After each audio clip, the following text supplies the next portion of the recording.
अस्सलाम वालेकुम दोस्तों, शोएब अख्तर ने बाबर आजम के बारे में बहुत बड़ा बयान दिया है और उन्होंने क्या बयान दिया है इसके मुतालिक आपको बताते हैं और बात करते हैं ऑस्ट्रेलिया और इंडिया के दरमियान जो कल मैच खेला जाएगा 2023 के वर्ल्ड कप का फाइनल बहुत बड़ा मैच।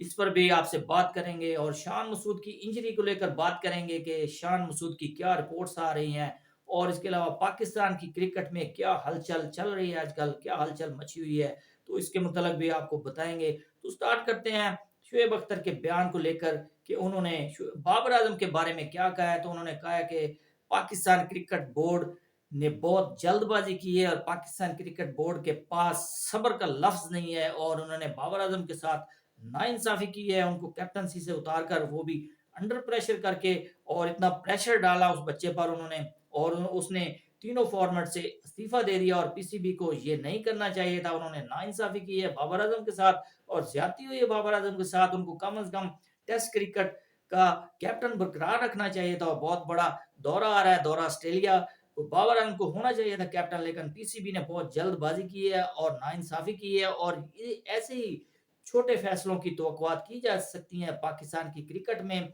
जो पीसीबी के ओहदेदारान हैं उनके उनसे तो शुएब अख्तर ने सही उन पर तनकीद की है और बाबर आजम के हक में उन्होंने अच्छा खासा बयान दिया है। जो बाबर आजम के लिए उन्होंने कहा है कि उनके साथ ज्यादती हुई है और ये नाइंसाफी है, इतने बड़े बैटर के साथ उनका एक नाम है दुनिया क्रिकेट में और पीसीबी को जरा भी ख्याल नहीं आया और इतनी जल्दी से इतना बड़ा फैसला कर दिया है। तो पीसीबी को जरा सोचना चाहिए आइंदा का, जो उनका लाए अमल होना चाहिए। तो बाबर आजम के लिए भी जरूरी है कि वो अगर अच्छी कैप्टनसी करते और बाबर आजम जो आज सारा कसूर तमाम खिलाड़ियों का था, पूरी टीम का था 2023 के वर्ल्ड कप में, सरासर बाबर आजम को भुगतना पड़ रहा है, उसका खमियाजा बाबर आजम ने भुगत लिया है। तो देखते हैं कि आगे क्या चलता है।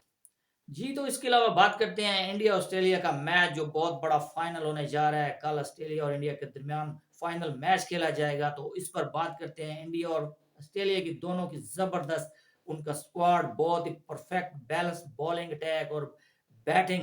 तो इंडिया से स्टार्ट करते हैं कि इंडिया के पास बहुत ही शानदार बल्लेबाज हैं जिनमें बहुत बड़ा नाम विराट कोहली, रोहित शर्मा, शुभमन गिल और उनके पास मिडल ऑर्डर में भी अच्छे बैट्समैन हैं और इसके अलावा उनके पास जो बॉलिंग अटैक है तो वो क्या जबरदस्त बॉलिंग की है उन्होंने 2023 के वर्ल्ड कप में और तमाम टीमों को उन्होंने नाखून चबवाए हैं। तो उन्होंने उनकी जबरदस्त परफॉर्मेंस और अनबीटन रहे हैं और मोहम्मद शामी ने बहुत जबरदस्त बॉलिंग करते हुए मेरे ख्याल में वो स्टार्ट के मैचेस भी उन्होंने नहीं खेले और लेकिन वो लीडिंग विकेट टेकर बन चुके हैं। तो बहुत जबरदस्त उनकी बॉलिंग रविंद्र जडेजा और कुलदीप यादव की तरफ से और एक बैलेंस स्क्वाड और जबरदस्त क्रिकेट खेलने वाला स्क्वाड बनकर उभरा है इंडिया एशिया कप से लेकर वर्ल्ड कप तक।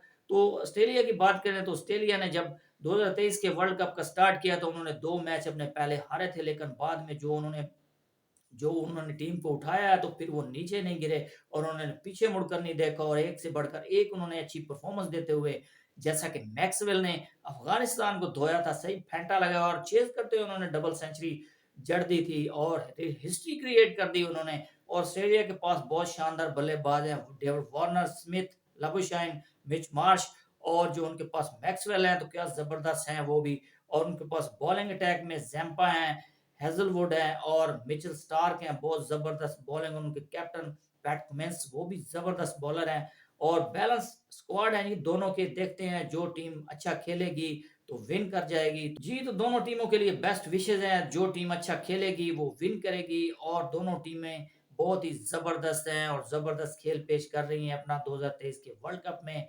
जी, तो इसके अलावा बात करते हैं शान मसूद की। शान मसूद और सरफराज अहमद डोमेस्टिक में मैच खेल रहे थे और आपस में फील्ड में उनका टकराव हुआ है आपस में और शान मसूद ज्यादा इंजर्ड हो गया है और सरफराज बच गए थे, लेकिन शान मसूद जब ग्राउंड से भी बाहर चले गए फिर उनको हॉस्पिटल लाया गया तो उनकी जो रिपोर्ट्स उन्होंने करवाई है, उनकी एमआरआई वगैरह और उनका सीटी स्कैन करवाया गया है तो उसकी रिपोर्ट्स अभी नहीं आई हैं। तो देखते हैं कि इंजरी किस नौयत की है। बताया जा रहा है कि वो खासे इंजर्ड हो चुके हैं और उनको जो कैप्टन बने हैं पाकिस्तान क्रिकेट टीम के, तो वो अगर रिकवर नहीं कर पाते और इंजरी इस किस्म की है कि वो दोबारा ऑस्ट्रेलिया के लिए दस्तयाब नहीं होते तो बहुत बहुत ही अनलकी होंगे शान मसूद।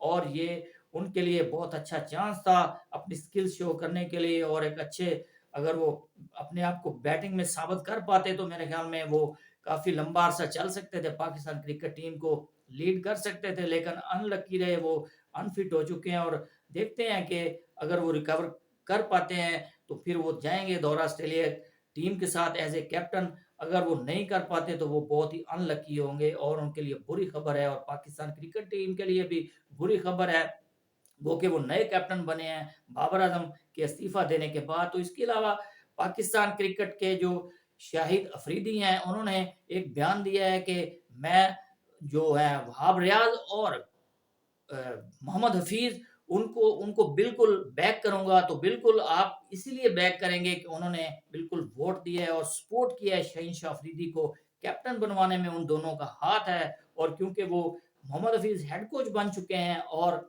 वहाब रियाज हैं जो उनके पास एक बहुत बड़ा ओहदा है, और वो मिनिस्टर हैं, वजीर खेल हैं, और इसके अलावा वो चीफ सिलेक्टर बन चुके हैं। तो आप भाई उनको बिल्कुल सपोर्ट करेंगे, तो क्यों ना करें आप, क्योंकि शहनशाह अफरीदी आपके दामाद हैं और वो पाकिस्तान क्रिकेट टीम के जो टी20 का स्क्वाड है, तो उसके वो कैप्टन बन चुके हैं।